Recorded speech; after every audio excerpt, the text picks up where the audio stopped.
Bayangkan saat Anda selesai kuliah nanti. Anda mungkin ingin menjadi seorang pengusaha agribisnis, menjadi petani modern yang memiliki urban farming untuk memasok sayuran ke daerah perkotaan, atau menghasilkan produk pangan dari hasil bumi setempat. Lalu bagaimana Anda membuat keputusan untuk rencana usaha Anda? Ketika memutuskan untuk membuka usaha, Anda diperhadapkan pada beberapa pertanyaan mendasar. Apa yang akan Anda produksi? Terkait dengan persoalan ini, barang dan jasa apa yang akan Anda produksi dan kapan? Apakah komoditi A harus diproduksi lebih banyak daripada komoditi B? Yang kedua, bagaimana barang tersebut diproduksi? Hal ini berkaitan dengan faktor produksi apa yang harus digunakan. Apakah produksi bersifat padat modal atau padat karya? Yang ketiga, untuk siapa barang tersebut diproduksi? Siapakah yang akan mengambil manfaat dari barang atau jasa yang diproduksi? Apakah komoditi tersebut bisa langsung dipasarkan ke konsumen atau ditujukan untuk masuk industri pengolahan?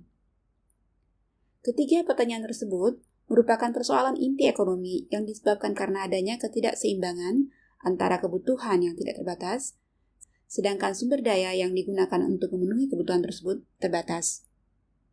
Keterbatasan ini dihadapi baik oleh individu, masyarakat, ataupun negara. Inilah yang menjadi dasar ilmu ekonomi, sebagai ilmu yang mempelajari bagaimana sumber daya yang terbatas digunakan sebaik-baiknya untuk memenuhi kebutuhan yang tidak terbatas. Sumber daya yang dimaksud sangat banyak jenisnya, tidak hanya terbatas pada lahan, tenaga kerja, atau uang yang digunakan untuk investasi.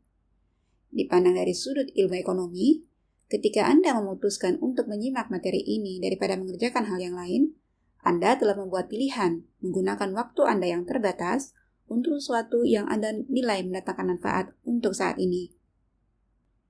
Para ahli ekonomi berusaha menjelaskan serangkaian hubungan yang mengatur perilaku manusia dalam sebagian aspek ekonomi dengan teori ekonomi.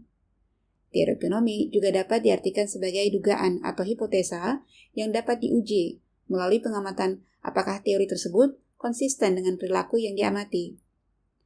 Jadi, yang diuji bukan teori, tetapi aplikasi teori tersebut dalam menjelaskan perilaku individu atau masyarakat tertentu. Para ahli ekonomi juga berusaha menyingkap teori dasar yang mengatur perilaku manusia yang berhubungan dengan produksi dan konsumsi. Akan tetapi, dunia nyata sangat kompleks, sehingga seringkali sukar untuk mendapatkan pengamatan yang akurat tentang hubungan tersebut. Oleh karena itu, teori ekonomi menggunakan model untuk menyederhanakan dunia nyata agar lebih mudah dipahami. Anda mungkin pernah melihat anak kecil mainkan miniatur pesawat terbang. Model tersebut terlihat sangat mirip dengan fitur asli pesawat yang sesungguhnya. Akan tetapi, model pesawat tersebut tidak dapat berfungsi sebagaimana aslinya. Seperti halnya seorang arsitek membuat maket bangunan sebagai gambaran bangunan asli yang akan dibuatnya. Demikianlah model ekonomi bekerja. Para ahli ekonomi menggunakan model untuk melakukan simulasi pengaruh sebuah kebijakan tanpa harus benar-benar mengimplementasikan kebijakan tersebut. Pendekatan yang sama dilakukan dalam menilai perilaku produsen dalam produksi komoditi pertanian. Ilmu ekonomi produksi pertanian terutama menyangkut teori ekonomi dalam hubungannya dengan produksi komoditi pertanian. Ekonomi produksi pertanian dapat didefinisikan sebagai cabang ilmu ekonomi yang mempelajari perilaku produsen dalam mengalokasikan sumber daya pertanian yang terbatas untuk menghasilkan komoditi pertanian dalam rangka mencapai keuntungan yang maksimum. Beberapa pokok bahasan yang akan dipelajari dalam ekonomi produksi pertanian diantaranya adalah yang pertama, tujuan dan sasaran manajer usaha tani, dengan asumsi bahwa pada umumnya petani ingin memaksimalkan keuntungan. Yang berikutnya, pilihan output yang akan diproduksi.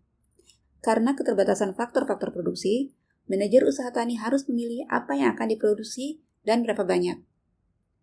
Yang ketiga, pengalokasian sumber daya terhadap masing-masing output yang akan diproduksi.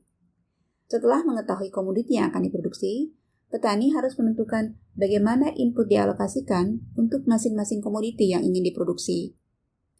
Yang keempat, asumsi resiko dan ketidakpastian. Usaha pertanian sangat tergantung pada alam. Serangan hama dan perubahan iklim akan berpengaruh pada hasil produksi pertanian. Lingkungan persaingan ekonomi di mana usaha tani beroperasi. Yang kelima, para ahli ekonomi menggunakan teori persaingan sempurna sebagai model dasar dalam mengevaluasi perilaku perusahaan dalam industri tertentu, termasuk sektor pertanian.